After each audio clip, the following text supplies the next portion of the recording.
Bueno, pues buenas tardes a todos y todas. Como me había presentado, yo me llamo Paula. Yo soy psicóloga y sexóloga de Plena Inclusión Comunidad Valenciana. Y me gustaría que, porque me imagino que algunas personas no conocéis Plena Inclusión, entonces os voy a poner este vídeo.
Bueno, pues gracias por darme el feedback de que se escuchaba. Hoy se ve que con la lluvia la tecnología está un poquillo loca hoy. Bueno, pues como habéis visto, Plena Inclusión Comunidad Valenciana es una ONG de personas con discapacidad intelectual y sus familiares. ¿Vale? Somos 59 asociaciones en toda la Comunidad Valenciana y luego tenemos una confederación en Plena Inclusión España, y en todas las comunidades autónomas también existe un Plena Inclusión. Somos una gran familia y abogamos por desarrollar la vida plena de las personas con discapacidad intelectual y sus derechos, ¿vale? Entonces, dentro de Plena Inclusión tenemos diferentes áreas, pues el área de ciudadanía, envejecimiento, mujer, salud mental, ocio, deporte, formación y algunas más, y una de ellas es el área de la diversidad sexual, que es la que yo represento, ¿de acuerdo? En este área hacemos muchas cosas, desde educación sexual, talleres de educación sexual para personas con discapacidad intelectual, campañas de sensibilización, trabajo, formación para profesionales, para las familias, hacemos un poquito de todo, ¿de acuerdo? Y tenemos también un servicio de asesoramiento sexológico, en el que es un servicio gratuito dirigido para la familia, las personas con discapacidad intelectual y los profesionales que tengan alguna duda sobre la sexualidad, necesiten orientaciones, necesiten consejo, necesiten un apoyo en alguna cosa puntual. No es terapia propiamente, pero sí que es un counseling.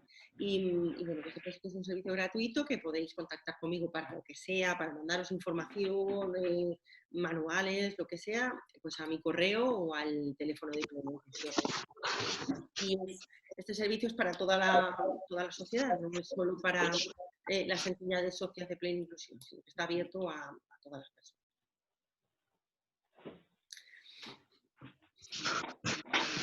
Este programa que os voy a presentar le hemos puesto el nombre de Súbete al barco de la salud sexual.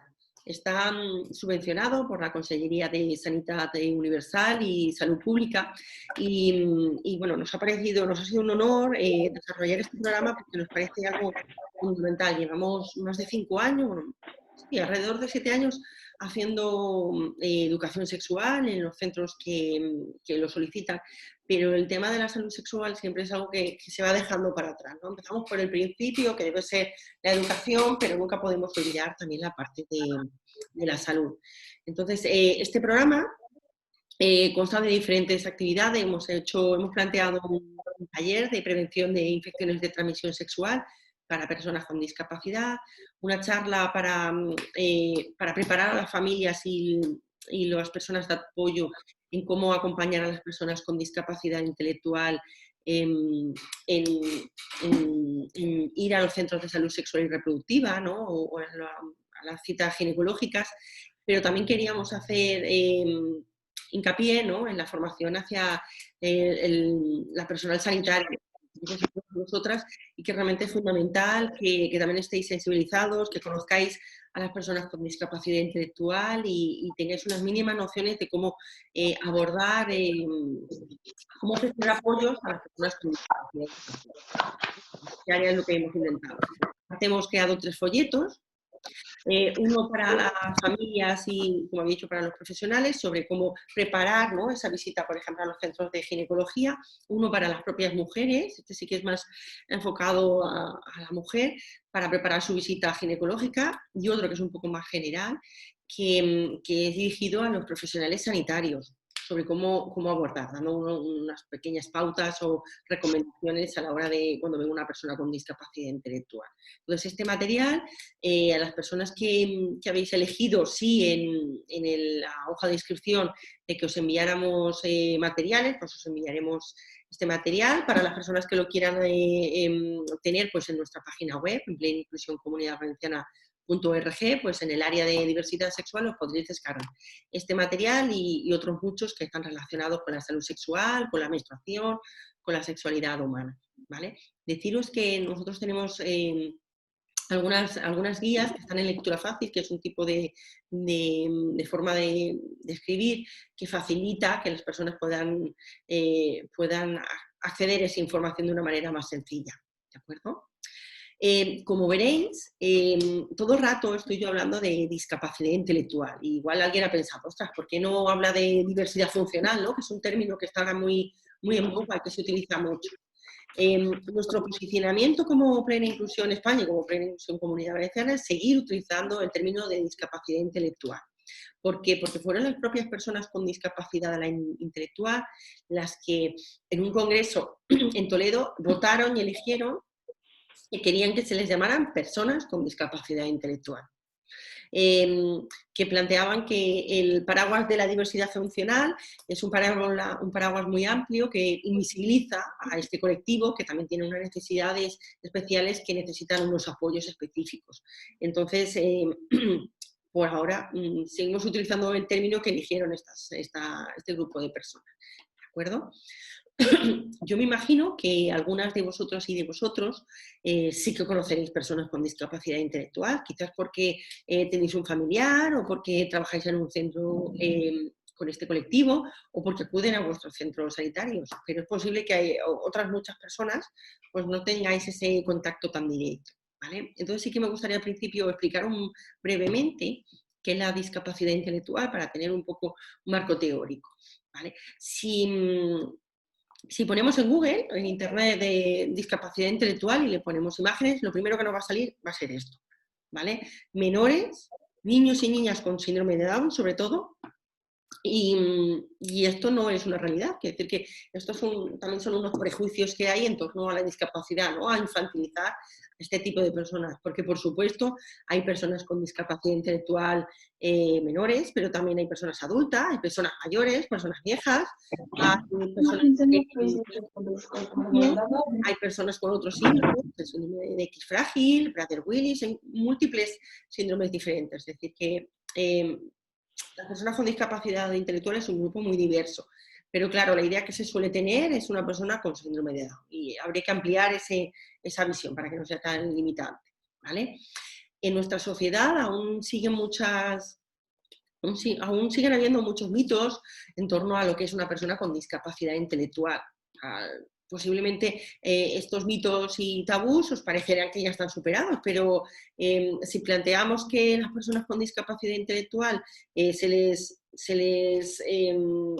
prohíbe a veces tener relaciones sexuales o tener pareja, o no, por ejemplo, no acuden a vuestros centros de salud sexual y reproductiva, vuestros centros sanitarios, deberíamos plantearnos por qué no acuden, ¿no? Porque atendéis a mucha población diferente, pero las personas con discapacidad intelectual acude mucho menos, ¿vale? Pues una de las razones podría ser que se infantilizan, que se plantean que no son capaces de tener una vida plena o de poder trabajar, de poder entender lo que están viviendo, o que, por ejemplo, son hipersexuales o son seres ángeles o sexuales y que no podremos trabajar con ellas. Esto todo es un error, ¿vale? Son mitos que podríamos estar toda una tarde trabajando, pero que, bueno, me parece interesante que planteemos que son personas y que hay personas de todo tipo.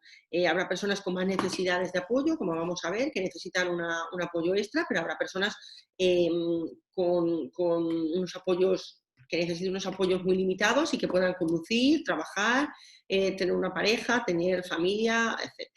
¿Vale? Entonces sí que me gustaría presentaros a las personas con discapacidad intelectual. Os voy a poner un vídeo cortito que me parece bastante chulo que presenta. Es duro ser especial, ¿sabes? Tengo mucho trabajo. Si quiero hacer de esta sociedad un mundo mejor. Pero yo no me rindo. ¿Crees que a la gente le da miedo lo diferente? No es esa la palabra. Es que cuando voy al metro me miran. Cuando les miras tú, esquivan tus ojos. Me voy a encargar de que nos admiren. Es cierto que tengo algo que ellos no tienen. Mis amigos dicen que tengo un don. Y es que puedo ayudar a la gente. Conmigo no tienes que esconderte. Ahora, cosa chunga. La gente ya no cree tanto en nosotros. Me siento mal porque me encantaría contarles cómo soy realmente. Pero no puedo descubrir mi identidad al mundo. ¿Y si ellos estuviesen dispuestos a aceptarte? Es justo lo que yo necesito. La aceptación de la gente. Siempre hemos luchado en la sombra y ahora es muy difícil. La sociedad tiene que saber quiénes somos en realidad. Lucharemos con más fuerza. ¿Puedo preguntarte una cosa? ¿Cuál es tu superpoder?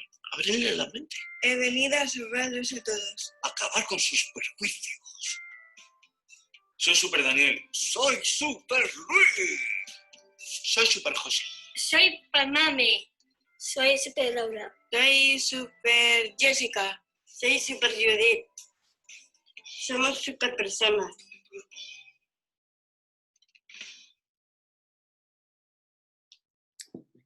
Como veis es un vídeo chulo y lo que más o menos nos expresa es que son personas como todas nosotras y que muchas veces rompen muchos tabús y lo saben mucho la mente, como bien dicen, ¿no? Es decir, que podemos aprender mucho de las personas con discapacidad intelectual.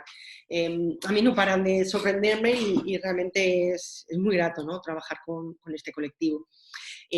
Para las personas que no lo sepáis, las personas con discapacidad intelectual o en desarrollo tienen algunas limitaciones para funcionar en su vida diaria, ¿no? Les cuesta más aprender algunas habilidades sociales e intelectuales para poder enfrentarse a situaciones cotidianas, pero cada persona es muy diferente, ¿de acuerdo? La discapacidad intelectual aparece antes de los 18 años, y no tiene que ver solo con la persona. Al final, lo más importante en la discapacidad intelectual es el contexto, ¿no? Son los apoyos que podemos ofrecer y que facilitará que la vida de la persona, o por contra son la sociedad que crea muchas barreras y contextos limitantes, ¿no? Que hacen que la persona no se pueda desarrollar de la misma manera. La idea es que con unos buenos apoyos centrados en las partes donde tiene más limitaciones la persona y favoreciendo sus habilidades, pues podrían desarrollar una vida mucho más plena y participar mucho más como personas de pleno derecho, ¿no? Que son.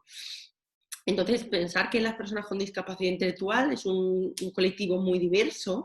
Pueden haber personas con discapacidad intelectual con enfermedad mental, puede haber personas, mujeres y hombres, niños y personas mayores, también hay personas con discapacidad intelectual que viven en medios rurales, personas LGTB, personas que sufren violencia de género, que pueden tener infecciones de transmisión sexual. Es decir, que no pensar solo en el menor o en una persona que como decía, ¿no? Que nos ven como una manera extraterrestre y nos miran por la calle, sino que comparten la mayoría de cosas que vivís todas vosotras y vosotros. Bien.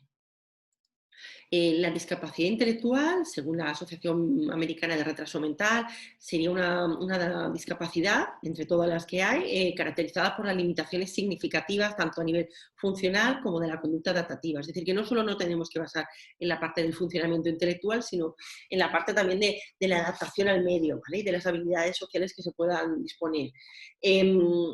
Y que comienza antes de los 12 años, o sea, de los 18 años, perdón. Pero, como os había dicho, no tanto hay que centrarse en las incapacidades, ¿no? Las capacidades que necesitan desarrollar, sino en los niveles de apoyo que necesitan. Hay personas que tienen un nivel de apoyo, que necesitan un nivel de apoyo alto, serían las personas con grandes necesidades de apoyo, que necesitan apoyos para la vida diaria, para poder comer, para vestirse, para poderse asear. Pero luego hay personas que necesitan apoyos moderados, pues igual son personas que necesitan pues, que les acompañen pues al metro, les acompañen a hacer ciertas cosas, pero otras muchas son capaces de hacerlas solas. Y luego tenemos personas con necesidad de apoyo limitado, es decir, que pueden ser personas que solo necesiten que trabajen con ellas para poder tener un empleo, para sacarse una oposición, para poder tener una familia, etc. Por tanto, tenemos que tener en cuenta no solo las habilidades intelectuales, que es lo típico, ¿no?, que pensamos cuando hablamos de una persona con discapacidad intelectual, sino también el contexto y los apoyos. Cuanto el contexto sea más accesible y más facilitador y haya más apoyo, pues la persona va a poder disfrutar de una mayor vida y de una mejor calidad de vida y de participar mucho más de la vida social. ¿De acuerdo? Uno de los mitos que hay es en torno a la sexualidad de las personas con discapacidad intelectual y desafortunadamente todavía existen muchos mitos. Gente, cuando yo comento en qué trabajo, pues siempre me dicen, claro, bueno, hace mucha falta, porque claro, ¿cómo son? Es que enseguida son muy desatados, o son muy desinhibidos o desinhibidas, o se sorprenden porque piensan que no van a ser capaces de tener una relación, claro. Y eso todos son prejuicios que tenemos, ¿vale? Entonces también estaría bien que cada una de nosotras y de nosotros reflexionara un poco sobre los mitos que tiene, ¿no?, sobre las personas con discapacidad intelectual y en este caso sobre todo con su sexualidad. La salud sexual, yo me imagino que todas vosotras y vosotros sabéis un poquito la definición o que el concepto de salud sexual, o por lo menos espero que desde ahora lo conozcáis, pero siempre nos basamos en la Organización Mundial de la Salud, que ahora está tan de moda, desgraciadamente, para plantearnos cuál es la definición. Como os he puesto aquí, ¿vale?, la salud sexual sería un estado de bienestar físico, mental y social relacionado con la sexualidad. Requiere un enfoque positivo y respetuoso con la sexualidad, con las relaciones sexuales, así como la posibilidad de tener experiencias sexuales placenteras y seguras, libres de coacción, discriminación y violencia. Fijaros que en las personas con discapacidad intelectual, la mayoría de las veces las familias y los profesionales solo abordan el tema de las relaciones sexuales, con la idea fundamentalmente de que no tengan hijos e hijas, de prever un embarazo no deseado, ¿no? O, muy a máximo, también se plantean la posibilidad de que sufran un abuso sexual, de que sean víctimas de un abuso sexual. Esas son las dos grandes inquietudes que tienen la mayoría de personas cuando abordan la sexualidad de las personas con discapacidad intelectual. Algunas otras ya poco a poco vamos trabajando y ya nos planteamos que tienen derecho a la educación sexual, que tienen derecho a conocer su propio cuerpo, que tienen derecho a vivir de una manera placentera desde la parte del placer y desde la parte de la identidad, ¿no?, de poderse etiquetar con una palabra, de poderse conocer como personas y de poder encontrar personas referentes y cercanas a ellas. ¿De acuerdo? Vale, para pasar un momentito aquí. Fijaros que solo el 10% de las mujeres con discapacidad intelectual acude a las revisiones ginecológicas y esto es una vulneración de sus derechos.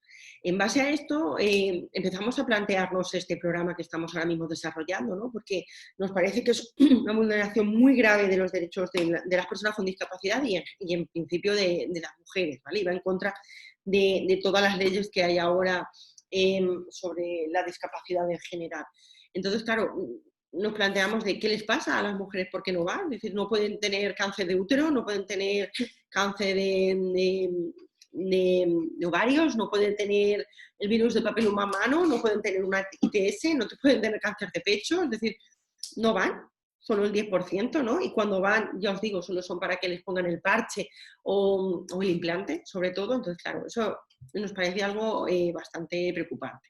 Entonces, todo este programa está basado en los derechos sexuales. Yo no sé si la mayoría de personas, de vosotros y vosotras, conocéis la Carta de Derechos Sexuales. Los derechos sexuales son derechos humanos relacionados con la sexualidad.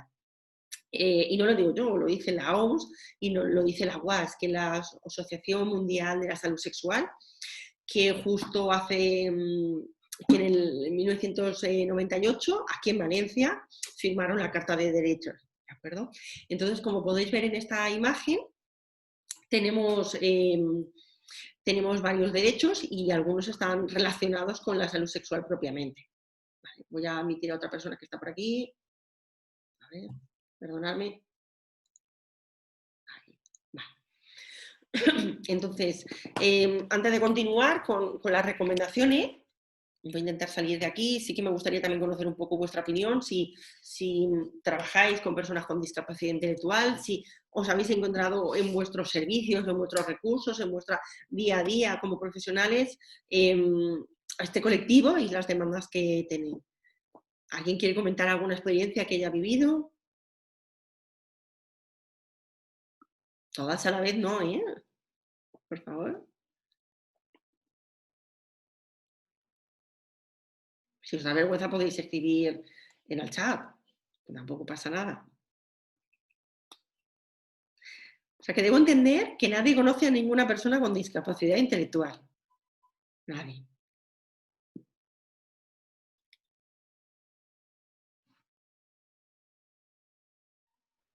Hola. Hola. Bien. Si no, O sea, bueno, yo por el tema del lugar donde trabajo tengo que ser muy cuidadosa con la información.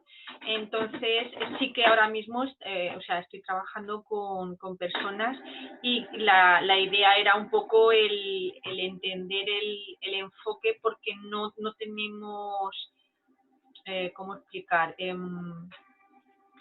Hay un recurso que nos apoya, pero también en el día a día sí que nos ayudaría un poco más el conoceros, como estabas diciendo al principio, el que si pues eso, tuviéramos la necesidad de concretar más la intervención, poder acudir a plena inclusión y un poco pues ir orientándonos en la intervención ahora mismo de un caso concreto, que ha sido lo que, porque ya estuvimos en una charla vuestra que disteis en IBI y claro, pues ya pues os íbamos conociendo y era un poco pues ir aterrizando. Pues nada, perfecto. Cuando quieras podéis contactar con Plena Inclusión, llamáis y preguntáis por mí o me mandáis un correo electrónico.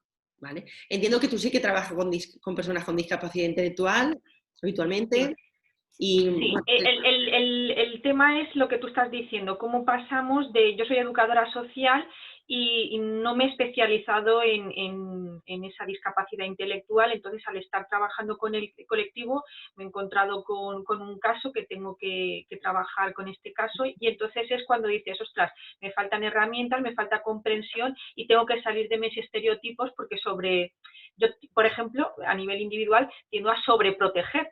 Entonces, pues esa calma, esa tranquilidad y ese ver cómo lidio con todo este barullo emocional, porque evidentemente, pues esa adolescencia es un cambio ya de por sí, que en cualquier adolescente ya tienes que tomarlo todo con mucha calma, pues y aquí, pues eso, ir cogiendo herramientas y sobre todo, a mí me ha gustado mucho lo que tú has dicho, saltar los estereotipos y los prejuicios que tenemos y revisarnos mucho en la atención de estas personas. Claro, eso sería fundamental, revisarnos e intentar no tener una actitud paternalista, una actitud de infantilizar a la persona, porque con ese tipo de actitudes lo que intentamos es que protegerlos para que no sufran, ¿no? Sobre todo es la idea, pero no les damos la oportunidad de que tengan errores, ¿no? Y aprendan de sí mismas, que todo el mundo cometemos errores a lo largo de nuestro día a día, es decir, de todos los días cometemos errores. Fijaros ahora la movida que hemos tenido con el enlace, ¿no? Entonces, claro, esa sobreprotección hace que la persona tampoco madure tanto, ¿no? O no puedan enfrentarse a sí mismos y mejorar su autoestima cuando tienen una dificultad y la superan, ¿no? Por sí mismas. Entonces, Claro. hay que intentar tratarles como, verles de una manera sin sobreprotección. Es decir, voy a ofrecerles apoyo, pero para que la persona vaya pudiendo elegir libremente. ¿De acuerdo? ¿Alguien más quiere contar alguna experiencia que haya tenido con personas con discapacidad intelectual? Si trabajáis cerca, en algún recurso, si estáis, los estudiantes estáis haciendo prácticas, en alguno de los servicios de salud sexual y reproductiva, o no lo sé, porque sé que había un poquito de todo, ¿no? Había personas de matrona, algún gine, sexólogo, es decir, que la hemos tenido también la charla por la mañana, pero me parece interesante. Si queréis comentar algo, os sigo, ¿eh? Tampoco pasa nada. Vale, pues venga, vamos a seguir, ¿eh? Si queréis contar cualquier cosa, pues ya os digo, por el chat lo vais poniendo. De acuerdo.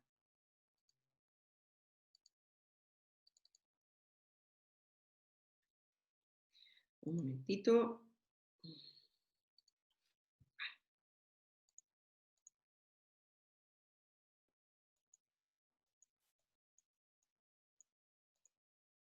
Vale, pues como os decía, desde este programa, como nos planteábamos que las personas con discapacidad intelectual también tienen derechos y tienen derecho a utilizar la sanidad pública y a utilizar los servicios de salud sexual y reproductiva, nos hemos planteado intentar hacer algún material que fuera específico, ¿no? Para estos centros y para los centros que tengan que trabajar con la ginecología, con la salud sexual en general. ¿Vale? Es decir, puede ser atención primaria, que puede ser una clínica privada, que puede ser el servicio de matronas o en un hospital, cualquier parte que tenga que ver con la salud sexual y reproductiva.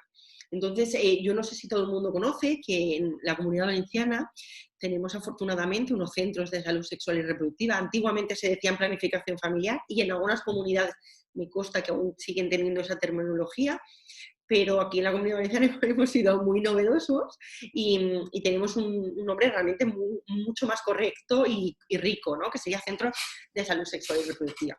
Son unos centros multidisciplinares donde pues se aborda, se asesora sobre métodos anticonceptivos, sobre prevención de ITS, el virus de papiloma humano, detector del cáncer de útero, de ovarios, de pecho, ¿no? Se enseña a hacer exploraciones mamarias, y además en la mayoría de centros también disponen de una sexóloga o un sexólogo que también realiza intervenciones y asesoramiento sexológico, ¿vale? Y hay unos 83 centros en la Comunidad Valenciana y luego tenemos también otros recursos que ya se llaman los CIPS, que son los Centros de Información y Prevención del SIDA, que hay 3 en la Comunidad Valenciana, uno en cada provincia, y que nos consta que hay muy poca gente que va con discapacidad intelectual. Desde Plena Inclusión tenemos ya mucho tiempo la idea de que puedan cada vez acudir más, ¿no? Y a veces hemos hecho alguna actividad que llamamos Ruta en Persona, en la que citamos a un grupo de personas con discapacidad en cada provincia y nos vamos todos y todas juntas para visitar un recurso comunitario. Y pues nos hacemos la prueba del SIDA, nos dan preservativo, nos explican a poner un preservativo, conocemos alguna ONG, ¿no? O algún recurso específico. Pero siempre nos encontramos que son unos lugares muy poco accesibles a nivel de manera física, ¿no? De los espacios y también de la información que ofrecen. Entonces, claro, es necesario este tipo de actividades de concienciación, ¿vale? Para vuestro día a día, que es para lo que hemos venido, vuestro día a día como profesionales de la salud y de la salud sexual, que yo espero que sean la mayoría de personas que estéis aquí, ¿vale? ¿Cómo deberíamos plantearlo? Pues antes de la consulta, yo os recomendaría que tuvierais en cuenta que las personas con discapacidad intelectual necesitan más tiempo, ¿vale? Van a necesitar más tiempo. Entonces os plantearía que en la medida de lo posible, está claro que los tiempos son los tiempos, pudierais citarlos a primera hora de la mañana y os plantearéis que vais a trabajar con este colectivo y vais a utilizar más tiempo en ello, ¿vale? Entonces, bueno, plantearos que necesitará también más tiempo para la comunicación, más tiempo para la comprensión, que cuando habléis con una persona con discapacidad, habléis con frases cortas, sencillas, y deis mucho tiempo para que la persona pueda asimilar la información que ha recibido y pueda lanzar una pregunta. No hagáis preguntas complicadas o muy largas, ni varias preguntas a la vez, ni tampoco tengamos un discurso en el que dejamos espacio para que la persona pueda comunicarse, ¿vale? Antes de que venga la persona con discapacidad, plantearos si vais a necesitar alguna adecuación en la comunicación, en el lenguaje a utilizar, en los materiales que tenéis, ¿no? Si van a ser adecuados los folletos que le ofrecéis normalmente a las personas, o el espacio, ¿no? Si va a venir una persona con silla de ruedas o no, o si, pues no sé, hay veces que no se puede hacer una mamografía porque la mujer va en silla de ruedas y la máquina no baja, ¿no? O a veces nos encontramos con personas con más necesidades de apoyo, mujeres, por ejemplo, con parálisis cerebral, que tienen mucha rigidez en la musculatura, ¿no? Y no son capaces de, por ejemplo, de acceder a la camilla o al potro. Y me consta que hay algún hospital que sí que tiene alguna camilla ginecológica que se eleva, pero la mayoría suelen ser bastante fijas. Entonces, antes de nada, nos plantearíamos quién voy a tener delante, ¿no? ¿Qué necesidades va a tener y qué apoyos voy a tener yo que prestar para facilitar esa adecuada atención. Vale. Una vez que estén en consulta, yo os recomendaría, ¿vale?, que os presentéis con vuestro propio nombre. Digáis, hola, me llamo Paula, soy sexóloga. Una sexóloga es una persona que asesora sobre la sexualidad de otras personas, que da información sobre la sexualidad, sobre la salud, resuelve dudas, y entonces expliquéis de manera sencilla y accesible cuál es vuestro papel, ¿vale? Luego también os diría que presentéis a las demás personas que hay en la sala, porque en ocasiones no estáis solas en los centros, sino que pues, sois un equipo interdisciplinar, y igual puede haber estudiantes en la sala, o puede estar, por ejemplo, en el servicio de ginecología, tienes a la enfermera al lado, ¿no? O al enfermero, y entonces, bueno, pues es necesario que presentemos también a las personas, ¿no? Porque si no, se van a sentir mucho más indecisas, con mayor vergüenza y más intimidad. También es importante que le habléis a la persona, le nombréis por su nombre, si se llama María, María, si se llama Pepe, Pepe, ¿no? Y que le habléis a ella, no habléis solo a la persona de apoyo. Tendemos a hacer eso, porque tendemos a que cuando no entendemos una persona, nos giramos y le decimos, ¿qué ha dicho? ¿Qué ha hecho no sé cuántos? ¿no? Y claro, como la persona de apoyo, que la mayoría de veces suele ser un familiar o un profesional que trabaja en la entidad, pero sobre todo familiares, lo conoce a la perfección a la persona, pues más fácil, ¿no? Esa comunicación sabemos que es directa y accesible. Pero claro, eso estamos vulnerando un derecho y además limitamos la información, ¿vale? No estamos validando a la persona como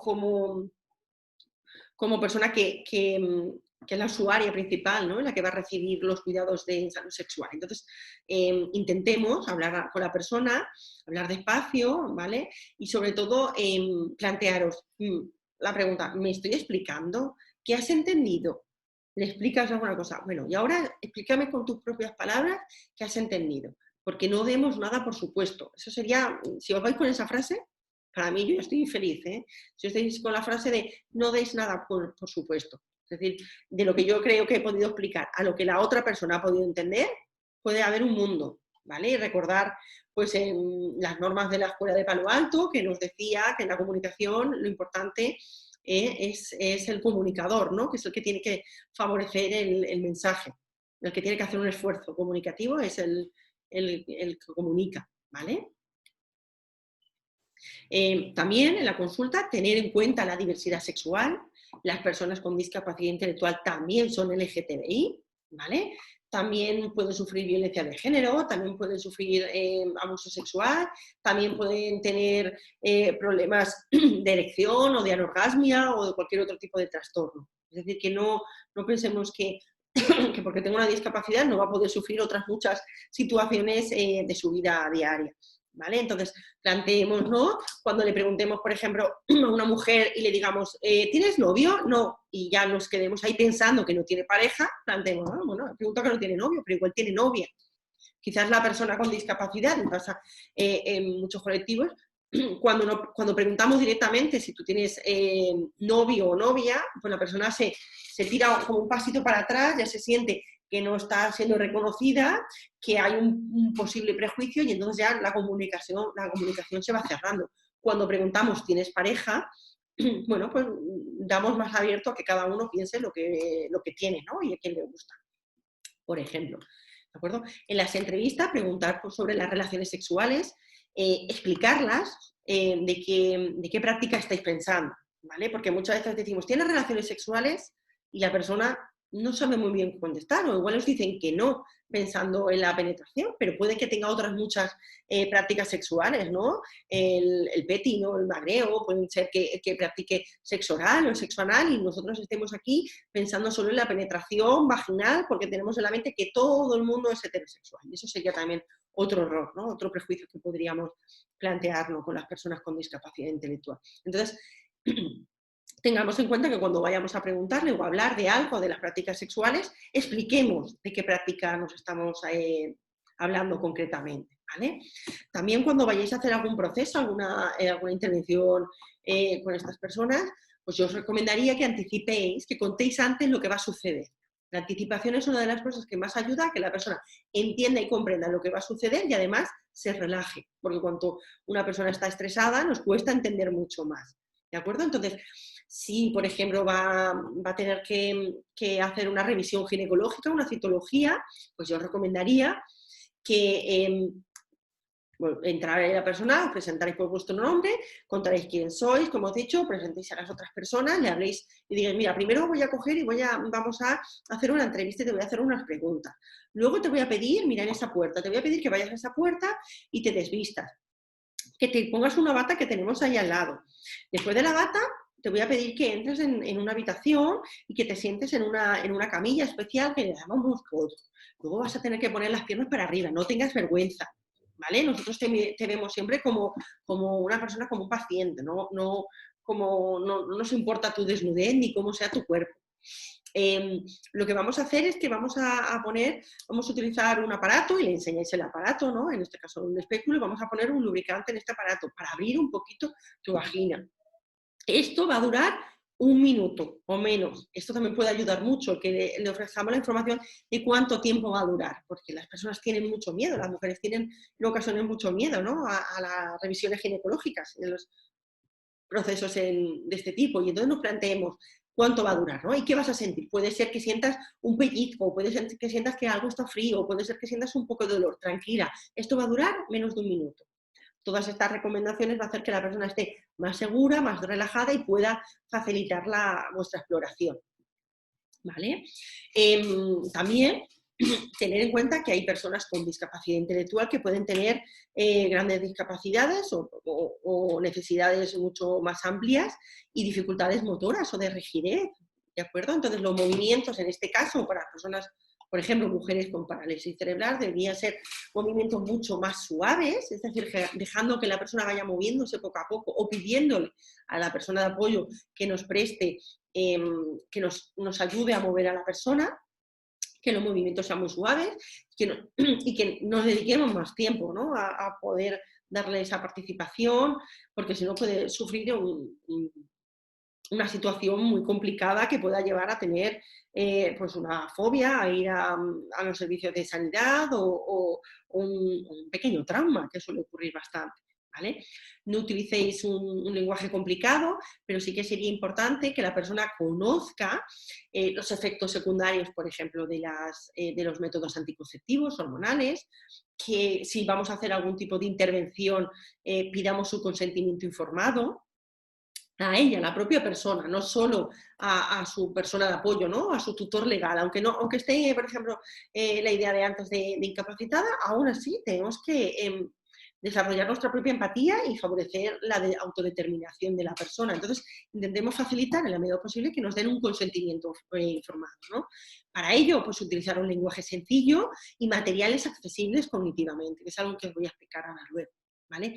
Cuando en algún momento, que seguro que también lo haréis, o participaréis alguna vez en una campaña de promoción de la salud o de la salud sexual o hagáis formaciones, educación, etcétera, pues plantearos también a este colectivo, ¿no?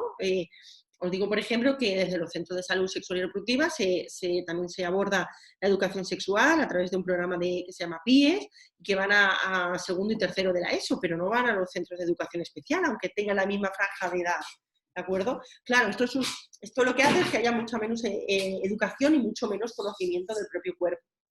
También, por ejemplo, cuando hacemos campañas, pues yo os diría que sería posible, dentro de la posibilidad, que haya fotografías también de la persona con discapacidad, es decir, que igual que ahora intentamos que haya imágenes de hombres y mujeres para que haya variabilidad, pues también intentemos que haya imágenes de hombres y mujeres con discapacidad intelectual, ¿no? Para que se sientan incluidas y visibilizar este colectivo. ¿De acuerdo? En la medida posible, pues apoyarse en las explicaciones con dibujos o pictogramas. Los pictogramas son pequeños dibujos que están ya editados y que nos sirven para apoyar los textos, para facilitar la comprensión del texto, o en algunos casos incluso podemos hacer unas historias sociales en las que vamos contando, narrando a través de los dibujos, de los pictogramas, una frase o algo que queramos que la persona practique, por ejemplo, ¿vale?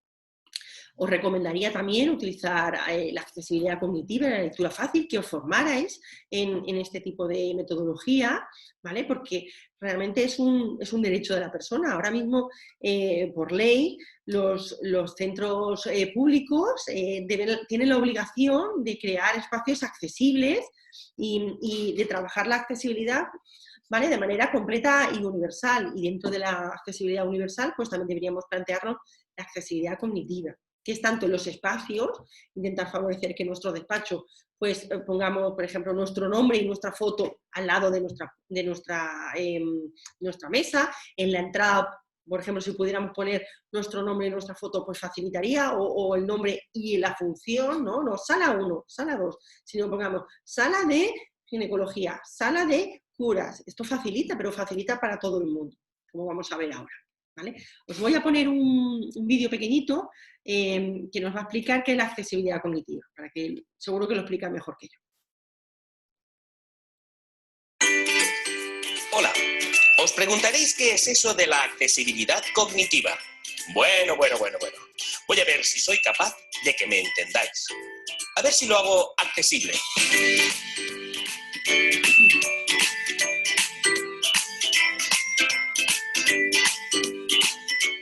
Veréis, vivimos en un mundo donde algunas personas tienen dificultad para comprender el entorno que les rodea. Se trata de personas con dificultades de comprensión, personas con discapacidad intelectual, personas mayores, personas que vienen de otros países. Algunas no pueden entender los mensajes, la información o las señales útiles para vivir de una forma lo más autónoma posible. Por cierto, ¿dónde está el baño?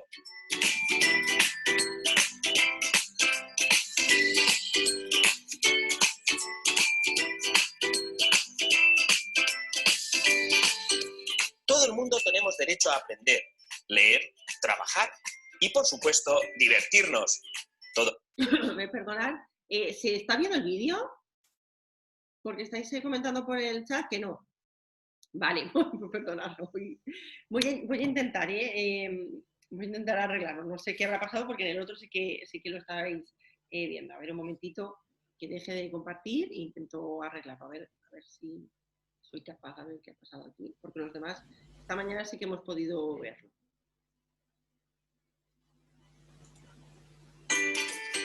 Hola.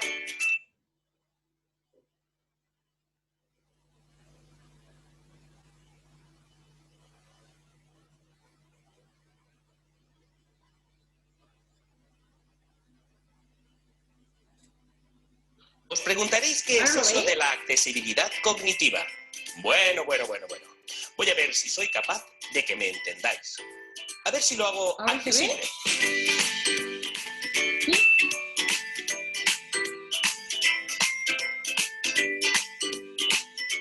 Veréis, vivimos en un mundo donde algunas personas tienen dificultad para comprender el entorno que les rodea.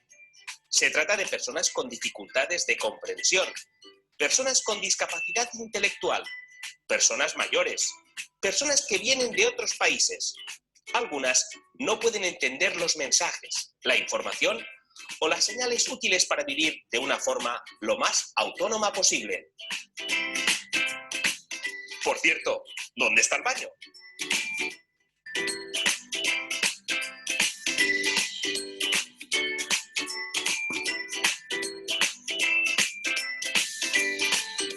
Todo el mundo tenemos derecho a aprender, leer, trabajar y, por supuesto, divertirnos.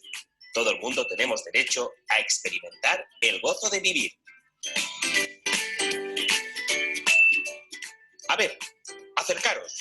No. Acercaros un poco más, que no os veo. Mirad atentamente esta frase. Ah, perdón. Bueno, empezaré de nuevo. Ahora sí, ¿verdad? Pues me voy a explicar mejor. Se trata de eso, de que todas las personas y toda la sociedad pongan el máximo esfuerzo para que nadie, y digo nadie, quede excluido de participar en ella. Un espacio accesible es aquel que todo el mundo puede comprender, en el que cualquier persona es capaz de seguir las indicaciones. Dibujos, luces, colores, lectura fácil o pictogramas mejoran los mensajes. Un color, por ejemplo, nos puede ayudar a recordar dónde vamos, o una fotografía a elegir una comida. ¡Qué rico! Todas las personas no sabemos leer, es cierto, pero ¿a qué se entiende bien este libro? Está escrito en lectura fácil, letras grandes, frases cortas, ideas ordenadas. Si quieres que nos entendamos, mírame de frente. Mírame a los ojos. Despacio. Sobre todo dilo en palabras fáciles. En las ciudades a menudo tenemos problemas para situarnos, para llegar a los sitios. Hace falta, pues, que los ayuntamientos y las instituciones tomen conciencia de ello. Una sonrisa amable, una información en lectura fácil, unas señales claras, pueden servirnos de ayuda para rellenar un papel o llegar a un sitio. El reto es convencer a muchas personas para que el mundo sea más fácil de comprender. Así conseguiremos la plena inclusión. ¿Te apuntas a este reto?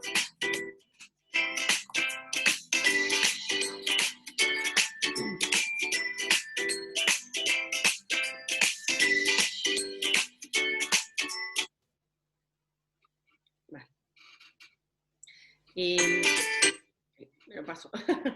Perdonad. Por el problema, no sé qué está pasando hoy con las nuevas tecnologías. Pero como decía el vídeo, la accesibilidad no solo es una accesibilidad física, ¿no? De poner una rampa allá donde hay unas escaleras, sino la accesibilidad debería ser de poner una rampa y que yo pueda elegir si quiero utilizarla o no, ¿vale? También con la accesibilidad debería ser lugares accesibles también cognitivamente, donde pueda entender cómo llegar a los sitios. Pensar, por ejemplo, lo entenderéis muy fácil, el Hospital Nuevo La Fe, uno entra y no sabe si por dónde está, ¿no? Cuál es la puerta principal, hacia dónde tiene que ir, dónde están los mostradores. Es un lugar complicado, ¿no? Dónde están los ascensores, aunque hay algunas señales no quedan del todo claras.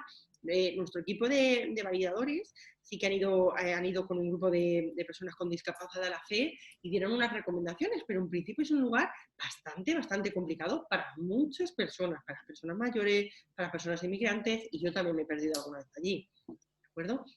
Entonces, tendríamos que tener algún trabajo personal donde tengamos los materiales que más utilizamos o que creemos que pueden ser interesantes, pues los pasemos a lectura fácil o utilicemos algunos pictogramas, tengamos, por ejemplo, pictogramas de los métodos anticonceptivos, aparte de tenerlos físicamente, los pictogramas, porque si yo le estoy diciendo verbalmente a la persona, no, mira, tienes que utilizar el preservativo femenino o masculino, lo demás, la pastilla, el anillo y tal, no te va a ayudar a la prevención de las infecciones de transmisión sexual. Y la persona es que no sabe realmente no pone, ¿no?, una imagen en su cabeza. Entonces, si nos enseña, cada vez que hablamos, enseñamos el tipo de método que estamos hablando o hablamos o lo enseñamos en fotografía, pues es mucho más fácil, ¿no?, que la persona nos vaya entendiendo. Fijaros aquí que algo muy complicado que es definir la sexualidad humana, ¿vale? Pues se hace mucho más sencillo si lo vemos con imágenes. Yo no sé si conocéis la definición de sexualidad de la OMS, ¿no? Pero es una definición muy bonita, sobre todo la de 2002, pero complicada, ¿vale? Intervienen muchas cosas. Entonces, por ejemplo, aquí lo que hemos hecho es siempre hacerla un poco más sencilla. Entonces decimos que la sexualidad es algo de todas las personas, desde que nacemos hasta que morimos. La sexualidad humana tiene que ver con el cuerpo, también tiene que ver con los genitales, pero no solo con los genitales, sino con todo el cuerpo entero. Tiene que ver con cómo uno se siente, si se siente hombre, si se siente mujer. Tiene que ver con las funciones del cuerpo, con la menstruación, con la menopausia, con la menarquía, con el embarazo, con la excitación y con el orgasmo, ¿no? Con la eyaculación, con las poluciones nocturnas. Tiene que ver también con las fantasías sexuales, los sueños eróticos y con los estímulos sexuales, ¿no? A través de los estímulos, pues esos estímulos se convierten cada uno de una manera diferente sexual y nos excita, ¿no? Nos hace una respuesta a nuestro cuerpo. La sexualidad también tiene que ver con la salud. Por eso existe la salud sexual. También tiene mucho que ver con la intimidad, porque la sexualidad se vive en intimidad y en privacidad. La sexualidad también tiene que ver con la higiene, ¿vale? Con la higiene íntima y con la higiene en general. Tiene que ver también con la desnudez, con si a veces sientes vergüenza o no a la hora de desnudarte, ¿vale? Con crear un momento de intimidad personal con otra persona o con uno mismo. La sexualidad tiene que ver con el placer, con las caricias, con el tacto, con los besos, con los abrazos, con masturbarse, ¿vale? Con tocar a otra persona, con tener una relación sexual de muchas formas diferentes. La sexualidad también tiene que ver con el amor a muchas personas, con el amor que puede ser hacia una persona de mi mismo sexo, a una persona del sexo contrario.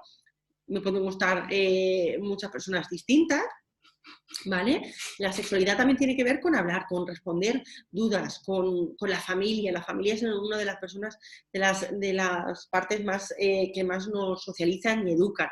La sexualidad también tiene que ver con las amistades y con la cultura. No es lo mismo nuestra sexualidad de Occidente que de Oriente. No es lo mismo haber nacido en España que en Latinoamérica, que en África, que en Nueva Zelanda.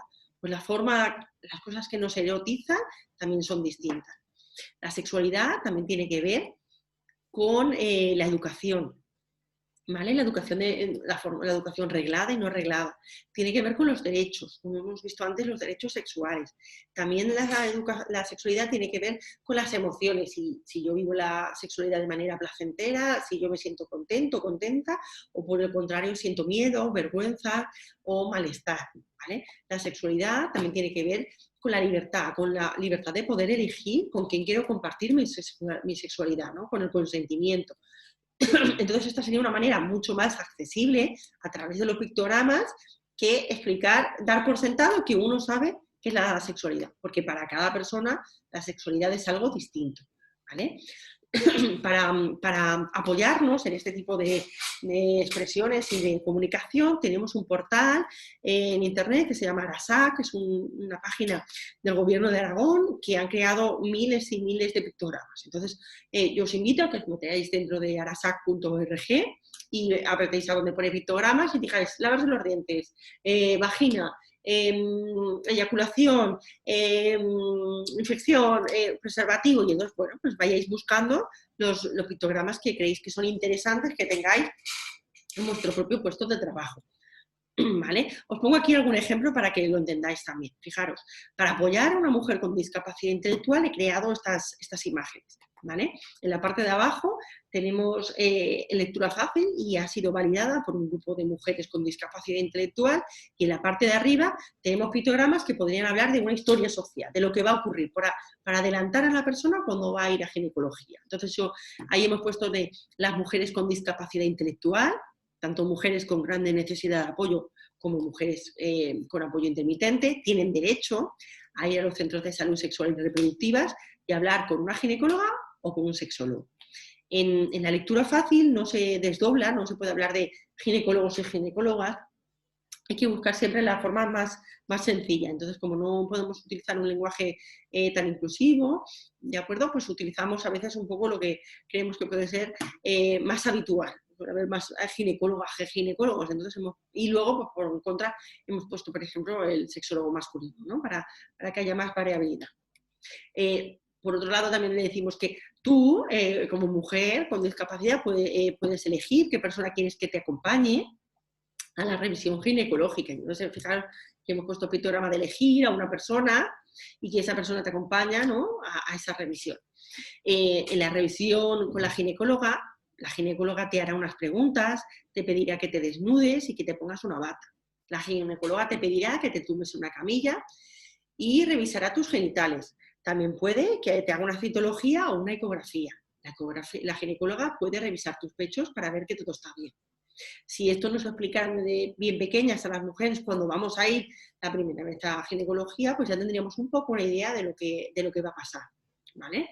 Por ejemplo, aquí dice, animamos a las personas a que planteen dudas. Dice, tú también puedes hablar con la ginecóloga sobre la menstruación. A la menstruación también se le llama regla, ¿vale? Se puede contarle a la ginecóloga si te has notado un bulto en el pecho, si te pican los genitales. También puedes preguntarle sobre los métodos anticonceptivos. Tú puedes hablar con un sexólogo sobre tu orientación sexual, sobre el amor, sobre las relaciones sexuales, sobre cómo utilizar un preservativo. También puedes hablar sobre si alguien te toca sin tu permiso o te obliga a tener una relación sexual y tú no quieres, ¿vale? Entonces, fijaros que seguro me he dejado muchas cosas en el tintero, pero es una manera de plantear lo que vamos necesitando.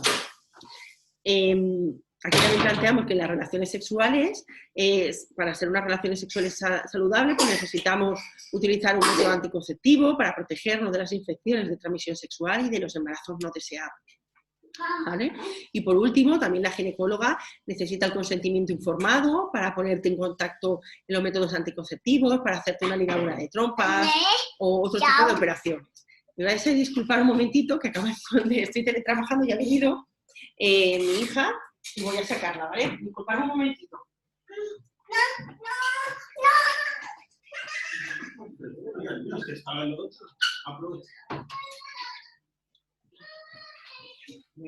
Perdonadme, que son las cosas del directo que antes de la pandemia no sucedía, ¿vale? Pues fijaros que aquí hemos estado explicando un poquito por encima para que la mujer entienda algunos procesos que pueden haber cuando acude al servicio de ginecología o a salud sexual, ¿vale? Deciros que en Plena Inclusión Comunidad Valenciana estamos haciendo muchos materiales de lectura fácil para que puedan utilizarlo y podéis meteros en nuestra página web, luego apretáis a donde qué hacemos, personas con discapacidad intelectual y luego en diversidad sexual. En la parte de diversidad sexual abajo tendréis nuestras guías de menstruación en lectura fácil, una de salud sexual, las tres que os he comentado sobre cómo acompañar a las personas cuando a las visitas a los centros de salud sexual y reproductiva. Tenemos algunos vídeos también explicativos, ¿de acuerdo? Y podéis también ver los vídeos que tenemos, por ejemplo, del abuso sexual en nuestro canal de YouTube, ¿vale? Como os había dicho, esta charla tiene la parte más de acompañarlo a través de un folleto que está especialmente planteado para los profesionales sanitarios, ¿vale? Entonces, como os había comentado antes, os lo enviaré por correo electrónico a las personas que me habéis dado consentimiento y las demás personas os invito a que os lo descarguéis de Plena Inclusión, lo imprimáis, lo tengáis encima de la mesa, lo compartís con quien creéis que sea oportuno. Las personas que trabajáis en entidades de la discapacidad intelectual, pues enviárselo a vuestros centros de salud sexual y reproductiva que tengáis en vuestro municipio y que esperemos que sea un documento vivo, ¿no? Que pueda facilitar la vida, pues, a muchas personas, ¿de acuerdo? Para cualquier cosa, cualquier duda que tengáis, que sepáis que me podéis contactar en este correo electrónico, que contestaré a todas las dudas que tengáis, todas las recomendaciones, lo que necesitéis, pues estamos aquí para poderos ayudar y para poder preparar, en este caso, ¿no? Que las personas con discapacidad intelectual puedan disfrutar de su salud sexual, de una vida plena, llena de sexualidad y de placer, y que puedan utilizar los servicios de salud sexual que existen actualmente en la Comunidad Valenciana, que es nuestra gran intención, ¿no? Que también puedan utilizar estos recursos que existen, estos recursos públicos. Por mi parte, daros las gracias por estar ahí. Ahora sí que voy a quitar la presentación y me gustaría que comentaseis si tenéis cualquier duda, cualquier cosa que queráis plantear, vuestras dificultades que habéis encontrado cuando habéis tenido una persona con discapacidad intelectual en vuestros servicios, si habéis tenido alguna vez el prejuicio de caer en la idea de que no hay diversidad sexual, por ejemplo, en este colectivo, o habéis habéis planteado alguna vez pues la dificultad de explicarle a una persona cómo ponerse un preservativo, qué método anticonceptivo es el más adecuado para esa persona, si creéis que pues, el implante, por ejemplo, puede ser la mejor vía, ¿no? O, en lugar de enseñar a poner un preservativo, si os habéis planteado que también pueden tener infecciones, hongos, el virus del papiloma humano, que pueden tener otro tipo de dificultades o de trastornos. No sé, comentar lo que queráis, ¿de acuerdo? Muchas gracias.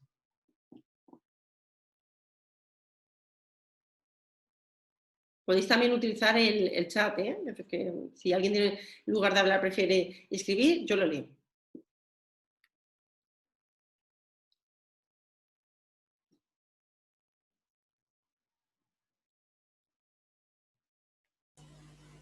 Hola, buenas tardes, ¿se me escucha? Sí, hola, buenas tardes, Carmen. Hola, yo soy docente, soy formadora, trabajo con personas adultas con plena capacidad y entonces les enseño a cómo cuidar de determinados colectivos, entre ellos personas mayores, personas con discapacidad intelectual, una diversidad funcional, física. Entonces, sí conozco este sector, me interesa este sector también de la sexología, la discapacidad intelectual, y me gustaría sobre todo saber algo más acerca de cómo se toman las familias este nuevo paradigma a la hora de trabajar con sus hijos o sus hijas el tema de la sexualidad, ¿no? Porque supongo que para las familias lo más importante, hasta ahora por lo menos, ha sido pues que tengan sus necesidades básicas cubiertas y poco más. Pero ahora estamos también yendo un poco más allá, ¿no? Estamos hablando también de la salud sexual. Si siempre se ha considerado, o siempre o malamente, se ha considerado a las personas con discapacidad como asexuales, ahora estamos trabajando de otra manera. ¿Las familias cómo llevan esto? ¿Se trabaja con ellos? ¿Son las que más les cuesta romper estos tópicos o entran enseguida? No sé, me gustaría saber algo acerca de eso. Pues, Carmen, hay de todo, ¿vale? Hay familias que llevan muchos años trabajando por los derechos de las personas con discapacidad y por los derechos sexuales, y cuando planteamos cualquier charla, enseguida son las primeras. Esas son las personas que menos lo necesitan, desgraciadamente. Están ahí, son las que ya tienen mucha formación. ¿Vale? Y entonces, bueno, pues hay familias. Yo recuerdo una madre que cuando hablaba con esto, sobre ir al ginecólogo, me decía que fue al centro de salud, pidió cita con su médico de cabecera y le dijo, oye, quiero que hagan una revisión, que le mandes a la ginecóloga para que le hagan una revisión a mi hija, ¿no? Y el médico de cabecera le dijo, ¿para qué si tu hija no tiene relaciones sexuales? Y no le hizo el volante. Imaginaros que a veces no son el problema de las familias, también a veces es el contexto que hay, ¿vale? Por contra, también nos podemos encontrar familias que no es que se oponen frontalmente, ¿no? Pero que hacen como si no estuvieran. Es decir, lo que más cuesta de cuando hacemos charlas es que vengan las familias. En general, las familias cuestan, ¿no? En las AMPAs, en cualquier cosa cuesta que venga la familia, pues en este tema de la educación sexual cuesta, pero también hay familias que se preocupan mucho y que están trabajando mucho, ¿de acuerdo? Lo importante en esto es que, de ahí el lema que hemos buscado, que no es mío, es de un compañero sexólogo, de Carlos de la Cruz, que es que subamos todas las personas juntas a un barco, que sería el barco de la educación sexual o de la salud sexual, y que rememos hacia el mismo camino, que es el que queremos, ¿no? Que es el del bienestar, el de la participación de personas, el de la calidad de vida, pero tenemos que remar más o menos al mismo ritmo. Muchas veces nos encontramos que en la parte de profesionales, como yo, vamos muy rápido, queremos avanzar mucho, ¿no? Porque es que ya nos falta poco. Y hay otras personas que van un poquito más lento. Y también hay que comprenderlas, ¿no? Es decir, no ha habido educación sexual en España en general. Y entonces, claro, les viene grande. A muchas familias hablar de la sexualidad cuesta. Y hay familias que plantean que eso va a ser una tarea más, ¿no? Añadir a la propia discapacidad, y hay que entender que las familias sufren un duelo, ¿no? de aceptación de que su familiar tiene una discapacidad. Entonces, cuando ya se va resolviendo el duelo, pues se van planteando. Sí que es verdad que hay muchas familias jóvenes que ya se plantean de, mira, sobre todo con chicos, aquí hay un sesgo muy grande en el que cuando el servicio sexológico vienen mucho más familias de hombres que de mujeres. preocupando, por ejemplo, mucho de mi hijo es adolescente y no sé si se masturba bien, podríamos orientarle, yo no sé cómo enseñarle a masturbarse, pero le veo que tiene muchas ganas, que tiene muchas erecciones y que no sabe, ¿vale? Eso es algo que está habiendo ahora mucho, ¿de acuerdo? Entonces, ¿qué hacemos? Pues bueno, pues ayudamos a esa persona a que aprenda pues la autoerótica y a descubrir su cuerpo, pero también luego reflexionamos sobre diciendo, pues mira, habrá que hacer más charlas para familias directamente, ¿no? Y hagamos charlas que son para charlas sobre la sexualidad de nuestras hijas con discapacidad intelectual, para que esas familias que solo tienen hijas vengan a estos recursos. Entonces, poquito a poquito, pues vamos avanzando, ¿no? Y las familias, pues hay de todo, la verdad que hay de todo. Pero hay muchas familias muy comprometidas también, ¿eh? Muy bien, muchas gracias. Muchas gracias. ¿Alguien tiene alguna duda más? ¿Queréis comentar alguna cosa más? No me como a nadie, ¿eh? No os preocupéis. No hace falta poner ni siquiera la cámara.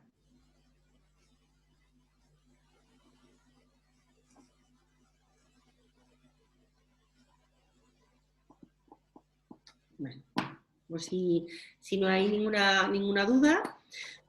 Bueno, aquí están escribiendo a alguien que dice, Tatiana dice, y esas personas no tienen algo incómodas al ver a familiares tan implicados en cosas tan íntimas. Bueno, pues a ver, no entiendo muy bien la pregunta, Tatiana, si planteas que son las personas con discapacidad las que se sienten incómodas por la familia o es la familia la que se siente incómoda por hablar de la sexualidad. Vale. Las personas con discapacidad, fijaros, no personas discapacitadas, ¿eh? Es decir, lo importante es que la persona tiene muchas cosas y una de ellas es que tiene discapacidad. Si hablamos de discapacitados o discapacitadas, el centro, ¿no?, de nuestro discurso es la propia discapacidad. Cuando hablamos de personas con discapacidad, decimos que tienen esa discapacidad y otras múltiples capacidades. ¿De acuerdo? Podría contar que hay una persona en un teniente que me fascina porque cada vez que voy allí me enseña cómo toca la música y es increíble, ¿no? Decir, jolines, con las dificultades que tienes en algunas áreas de tu vida y el oído musical y la capacidad de la música, la comunicación a través de la música, tienen súper desarrollado, ¿no? Y yo, por ejemplo, pues no tengo oídos, tengo orejas, ¿no? No tengo nada de ritmo, etcétera, ¿vale? Entonces, eso sería lo primero que habría que plantearse, personas con discapacidad. Luego deciros que la vergüenza de hablar de ciertas cosas también tiene mucho que ver con cómo nos han criado. Y pensar que las personas con discapacidad intelectual se les hace mucho más sumisas desde que son bien pequeñitas, ¿no? Les haces mucho más apoyo, les enseñas mucho más, le acompañas mucho más a todos los sitios. Entonces las personas con discapacidad están muy acostumbradas a que las demás personas se metan en su vida de manera muy fácil, ¿vale? Y no se plantean que eso es algo negativo. Por ejemplo, os digo, si ahora mismo cualquiera de nosotras nos tuvieran que desnudar y bañar, pues posiblemente sentiríamos mucha vergüenza, ¿no? De alguien que nuestra familia, nuestro padre, nuestra madre, o nuestra pareja nos tuviera que asear, sentiríamos un cierto pudor, ¿no? O resistencia. Sin embargo, muchas personas con discapacidad intelectual, desde bien pequeñitas, les han aseado, les han limpiado y es algo propio de su propia vida. Entonces no sienten esa vergüenza como podemos sentirlo vosotras o puedo sentirla yo, porque es lo normal en su propia vida, es lo habitual, ¿vale? Entonces, bueno, puede ser que haya personas que sí que sientan que están siendo algo demasiado íntimo, pero otras muchas agradecen, ¿no? Agradecen que te puedas enseñar y hay familias que no tienen problema en decir, bueno, pues yo te voy a descargar una peli y te voy a enseñar, te la vamos a ver juntos, o mira, voy a revisar que lo estás haciendo bien la primera vez y te voy a dar, luego ya me iré alejando, ¿no? Y me vaya dando oportunidades. Es decir, que hay personas que no les importa ser un apoyo real, ¿no? En este tipo de cosas. Y luego, pues claro, cuando la persona va adquiriendo esa habilidad, pues vas alejándote, ¿no? Y vas recurrando para ofrecer esa intimidad y esa privacidad que es necesaria.